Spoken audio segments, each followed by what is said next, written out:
আসসালামু আলাইকুম। বিবিসি আন্তর্জাতিক বিশ্ব সংবাদে আপনাকে স্বাগত। শুরুতে সংবাদ শিরোনাম, পরে বিস্তারিত। পুরোদমে ইরান ইসরায়েল ভয়াবহ যুদ্ধ চলছে, আর এই যুদ্ধে যোগ দিয়েছে মার্কিন যুক্তরাষ্ট্র। চলছে হামলা পাল্টা হামলা। ইরানের একটি ব্যালিস্টিক ক্ষেপণাস্ত্র হামলায় ইহুদিবাদী ইসরায়েলের সমস্ত স্থাপনা গুড়িয়ে দেওয়া হচ্ছে। পাশাপাশি মধ্যপ্রাচ্যে মার্কিন যুক্তরাষ্ট্রের সমস্ত ঘাঁটিগুলো ধ্বংস করা হচ্ছে।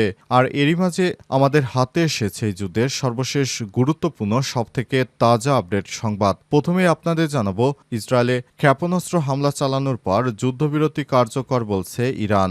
ইসরায়েলে বেশ কয়েকটি ক্ষেপণাস্ত্র হামলা চালানোর পর ইরানের টেলিভিশনের খবরে বলা হয়েছে যুদ্ধবিরতি শুরু হয়েছে। খবর দ্য টাইমস অফ ইসরায়েলের। ইরানের পেস টিভি জানিয়েছে, ইসরায়েলে একাধিক ক্ষেপণাস্ত্র হামলা চালানোর পরই যুদ্ধবিরতি কার্যকর করা হয়েছে।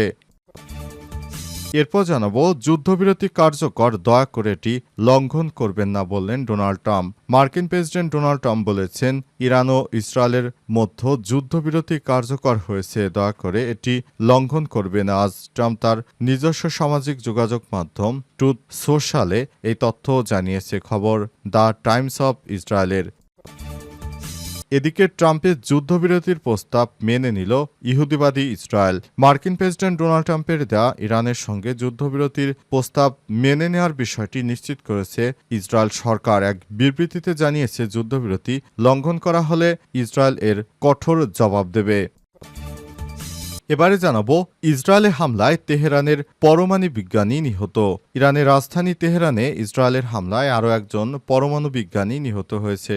সেদিক সাবের নামে ওই পরমাণু বিজ্ঞানীকে প্রধান সড়কের পাশেই হত্যা করা হয়। স্থানীয় সংবাদ মাধ্যম প্রেস টিভির বরাতে খবর জানিয়েছে। খবর আল জাজিরা।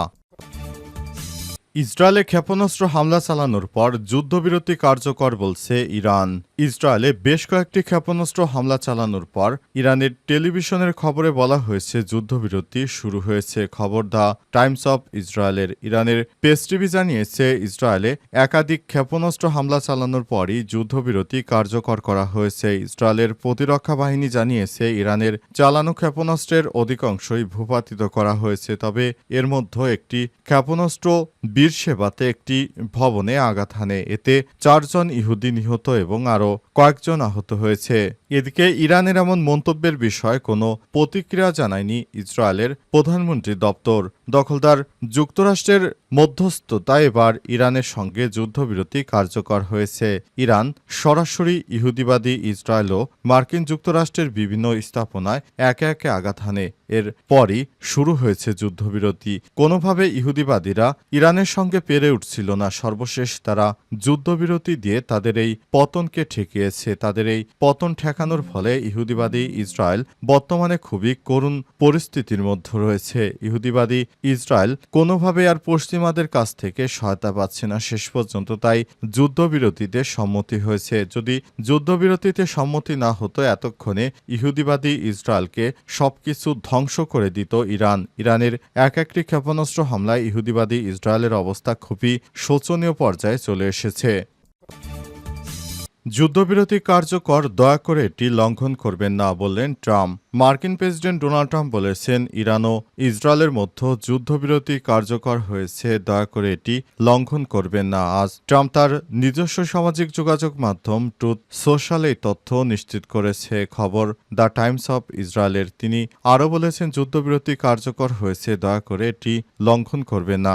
এদিকে ইরানের টেলিভিশনের খবরে যুদ্ধবিরতি কার্যকরের কথা বলা হয়েছে। তবে যুদ্ধবিরতি কার্যকরের ঘোষণা দেওয়ার আগে তেহরান ইসরায়েলে একাধিক ব্যালিস্টিক ক্ষেপণাস্ত্র হামলা চালায়। এতে 4 জন নিহত হয়েছে নিয়ে কোনো মন্তব্য করেনি ইসরায়েল। এর আগে ইরানের পররাষ্ট্রমন্ত্রী সৈয়দ আব্বাস আরাগচি জানিয়েছেন, এখন পর্যন্ত যুদ্ধবিরতি বা সামরিক অভিযান বন্ধের বিষয়ে কোনো চুক্তি হয়নি। তিনি আরও বলেছেন, তবে ইসরায়েল যদি তেহরানের স্থানীয় সময় অনুযায়ী ভোর 4টার মধ্যে ইরানি জনগণের বিরুদ্ধে তাদের অবৈধ হামলা বন্ধ করে, তাহলে আমরাও আর পাল্টা হামলা চালিয়ে যাওয়ার কোনো ইচ্ছা রাখি না। তিনি আরও বলেন, আমরা কোনোভাবেই চাই না এই যুদ্ধ দীর্ঘায়িত হোক, কারণ যুদ্ধ হলে সমস্ত রাষ্ট্রের জন্য সেটি ক্ষতিকারক প্রভাব হিসেবে বয়ে আনবে। সুতরাং এই ধরনের কোনো যুদ্ধ আমরা চালিয়ে যেতে চাই না। আমরা যুদ্ধ শুরু করিনি, ইহুদিবাদীরা যুদ্ধ শুরু করেছে। তারা যুদ্ধ বন্ধ করলে আমাদেরও পাল্টা হামলা বন্ধ হবে। এর পরপরই ইসরায়েলের পক্ষ থেকে যুদ্ধবিরতির বিষয়টি সামনে আসে এবং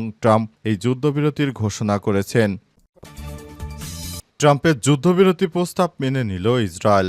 মার্কিন প্রেসিডেন্ট ডোনাল্ড ট্রাম্পের দেয়া ইরানের সঙ্গে যুদ্ধবিরতির প্রস্তাব মেনে নেওয়ার ঘোষণা নিশ্চিত করেছে ইসরায়েলের সরকার। এক বিবৃতিতে জানিয়েছে, যুদ্ধবিরতি লঙ্ঘন করা হলে ইসরায়েলের কঠোর জবাব দেবে। ইসরায়েল সরকার বলছে, ইরানের উপর হামলার উদ্দেশ্য অর্জন করার পর তারা যুদ্ধবিরতির প্রস্তাব মেনে নিয়েছে। বিবৃতিতে বলা হয়েছে, ইসরায়েল ইরানের পরমাণু অস্ত্র ও ব্যালিস্টিক ক্ষেপণাস্ত্রের হুমকি দূর করেছে। এছাড়াও ইসরায়েল ইরানের সামরিক নেতৃত্বের উপর গুরুতর আঘাত হেনেছে এবং ইরানের কেন্দ্রীয় সরকারের একাধিক গুরুত্বপূর্ণ লক্ষ্যবস্তুতে আঘাত করেছে। বিবৃতিতে আরও বলা হয়েছে, গত ২৪ ঘণ্টায় ইসরায়েল বাহিনী তেহরানের কেন্দ্রে সরকারি লক্ষ্যবস্তুতে গুরুতর হামলা চালিয়ে শতাধিক বাশিস সদস্যকে হত্যা করেছে। বাশিস হচ্ছে ইরানের একটি মিলিশিয়া বাহিনী। এই বাহিনীকে ইরান সরকার প্রায়শই বিক্ষোভ দমন করতে ব্যবহার করে। এছাড়াও তেহরানে আরও একজন শীর্ষ পরমাণু বিজ্ঞানীকে হত্যা করা হয়েছে। ইরানে হামলা চালানো এবং ইসরায়েলকে সমর্থন জানানোয় ট্রাম্পের প্রতি কৃতজ্ঞতা প্রকাশ করেছে তেল আবিব। তবে ইরান ও যুক্তরাষ্ট্রের বিভিন্ন ঘাঁটিতে একে একে হামলা চালিয়ে সবকিছু তছনছ করে দিয়েছে। তাদের এতটাই ক্ষতি হয়েছে যে তারা পুরো বিশ্বের সামনে সমস্ত ক্ষতিগুলো আর প্রকাশ করছে না। ইহুদিবাদী ইসরায়েলের সেনাবাহিনী সেই ক্ষতিগুলো এখন আর পৃথিবীর সামনে আনছে না। আঞ্চলিক রাজনীতিতে চীনের উদ্যোগ ইতিবাচক বললেন মির্জা ফখরুল।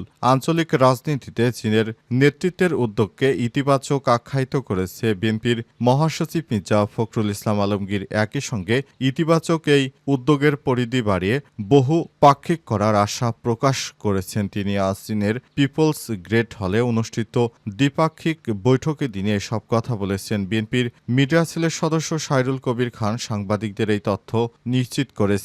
মির্জা ফখরুল ইসলাম আলমগীর সহ দলের উচ্চ পর্যায়ের একটি প্রতিনিধি দল আজ চীন সফরে গেছেন।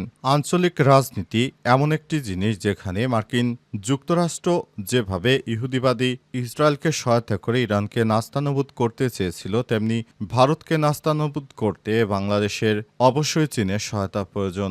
এজন্য চীন বাংলাদেশের অকৃত্রিম এক বন্ধু। একের পর এক বিভিন্ন সময় বাংলাদেশকে চীন সরাসরি সহায়তা করেছে। চীন জানতে চায় যে বাংলাদেশে ভবিষ্যতে কোনো সমস্যা হলে সরাসরি তারা আলাপ আলোচনা কিংবা সামরিক হস্তক্ষেপের মাধ্যমে সরাসরি বাংলাদেশকে সহায়তা করতে চায় চীন। তাই চীন একটি বড় ধরনের উদ্যোগ সামনে নিয়ে আসছে। চীন বাংলাদেশের হয়ে এবার কাজ করবে। যদি বাংলাদেশি ভূখণ্ডে কখনো ভারত হামলা করে তাহলে চীন জানিয়েছে তারা সামরিকভাবে বাংলাদেশকে সহায়তা করবে।